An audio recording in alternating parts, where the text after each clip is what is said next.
Edmonton. I'm so sorry.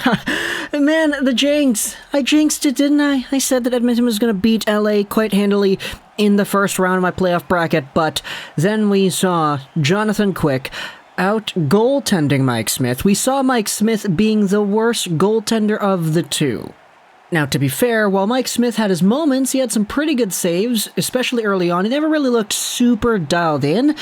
And then, of course, you had the turnover in the last 5 minutes of the third, which ended up being a game-winning goal against after a few scrambles over there.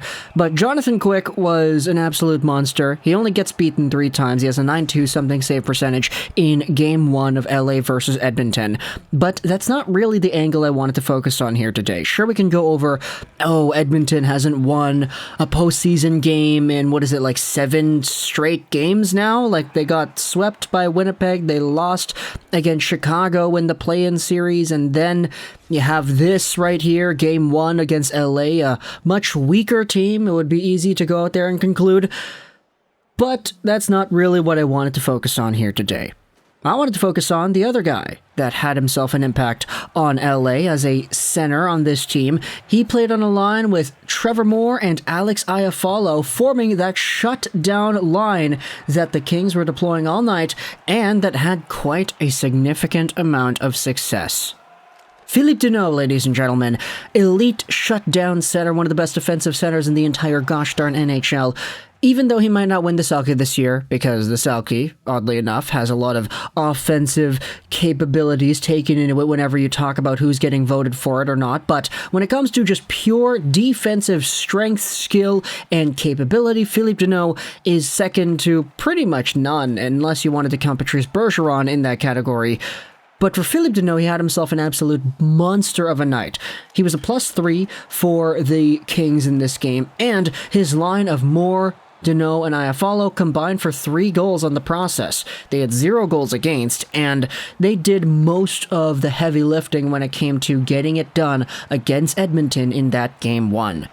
And when it comes to Phillip Danault shutting down opposition's top players, that's exactly what he did, and that's exactly what we were expecting, because last year for the Montreal Canadiens, he did just that against some of the top players in the entire gosh darn league. First, it was Matthews and Marner in the last little bit of the Leafs series, wherein the Canadiens came back down 3-1. You know what happens. They win Game 5 in overtime. They win Game 6 in overtime. They win Game 7 3-1, because Phillip Danault is a defensive shutdown monster. You then see against the Winnipeg Jets, it's all the big guys, Connor, Wheeler, all shut down as well. Not Scheifele because he wasn't playing, he was suspended. But then you had yourselves the Golden Knights, wherein the Canadiens shut down Mark Stone. It's a two-way battle for the ages, and Phillip Danault comes out on top.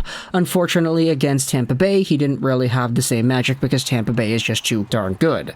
But in this game for the LA Kings, the underdog team against an Edmonton squad that has 2 of the best gosh darn players in the entire world, over 100 points each, Phillip Danault played 8:26 or 8:46. It's a correction right there. Harmondale cannot do mental math, apparently. He's doing all right, though. No disrespect to Harmondale for sure. Phillip Danault played a combined 8:46 at 5-on-5 head-to-head against McDavid or Draisaitl on one of their lines. And during this 8:46 mark, Edmonton just managed 1 shot on goal. Danault flexing his elite defensive chops once again.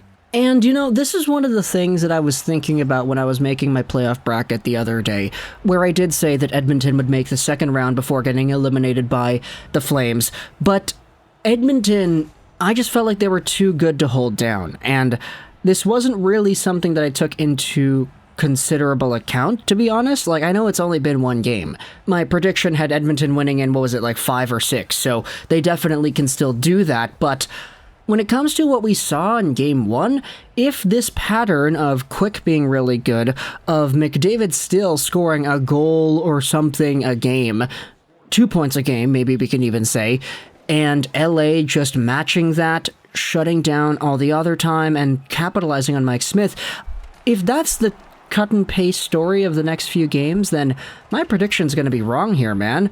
I didn't expect Mike Smith to be that bad. Like, okay, not bad, but that uncomfortable looking. I know he didn't play the last few games of the year because he's 40 freaking years old and they wanted to rest him, but Those turnovers. He even said it himself, Mike Smith did. I was trying to make something happen and I tried to do too much. You can't make that play at that time. It cost us the game. You can't do anything about it now. We have to move on and get over it. Smith on the Kings' game-winning goal. Now, if you didn't see what exactly happened, I'll try to verbally describe it for you because copyright issues do exist if I tried to play the clip. But Mike Smith, behind his own net, has an opportunity to play the puck to the Oiler on the side of the net that is coming down and back. Instead, he throws it up the middle, it gets taken away by an LA King, he knocks it down, and Smith ends up diving in front to make the save. A mad scramble ensues, the puck goes out to the side once more, it finds itself over onto the blue line, and then a shot comes and it's tipped off of Phillip Danault and in. This all happened in the span of a few seconds after Mike Smith tried to play the puck up and into the middle instead of onto the side where there was safely an Oiler right there. And so, for Smith in that turnover, it sucks to say, but you just got Mike Smithed. That happens sometimes when you have a goaltender who is as aggressive as Mike Smith is in playing the puck and trying to force it up ice. Now, I'm not saying his playstyle is wrong. That playstyle has helped the Oilers out tremendously over the course of the season, especially in terms of creating plays and getting assists, oddly enough, because he does have a few of those on the season too. But once in a while you do have those moments where it's like, oh gosh darn it, he just gave it away.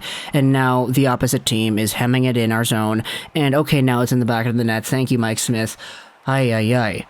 Now at the same time, it's kind of a dagger that Phillip Danault is the guy that goes out there and gets the goal, is it not?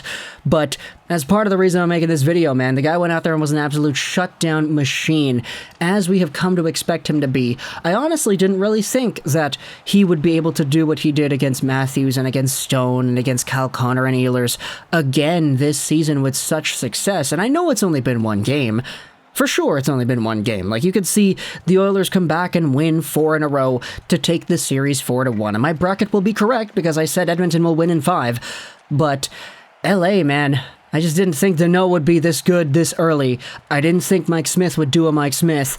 And I also didn't think that Jonathan Quick would be this good either. Maybe it's not really the best thing that I'm doubting Jonathan Quick of all people, but still, that's kind of how I viewed it heading into the series. So we're starting to see in the Stanley Cup Playoffs, not everything is what it may appear, and I know I got my fair share of comments in the comment section of my playoff predictions video why I was wrong on many things, because that's always what happens. But either way, talk in the comments all your thoughts about Edmonton versus LA Game 1. I had it on in the background, just kind of skimming through it and watching the goals. Obviously, Connor McDavid, even though Danault shut him down, he still was able to get offense in other ways against other lines. Coming up against Jordan Spence on that crazy 4-on-1 rush that he did, that's how he was able to score himself his goal. But Connor McDavid is still Connor McDavid at the end of the day, and Phillip Danault, unfortunately, it can't be on the ice all the time to get the perfect line matchup, but either way, he did what he needed to do, all things considered. And you still have Anze Kopitar as well. Like, that guy was on the first line with, what was it, Kempe and Athanasiou, so you still have some pretty good offensive talent up front when you take away the Danault, Moore, and Iafallo line that had so much success in this Game 1. But Game 2 is on tomorrow, so we'll see if Edmonton has a response to that. We'll see if Mike Smith is able to bounce back and have himself a game where he's not allowing 5 whole on-the-rush shots like he did the other day, too. I was kind of pulling for Edmonton because of my bracket, but as LA was getting those goals, I was like, huh, not bad. I'm pretty impressed, actually.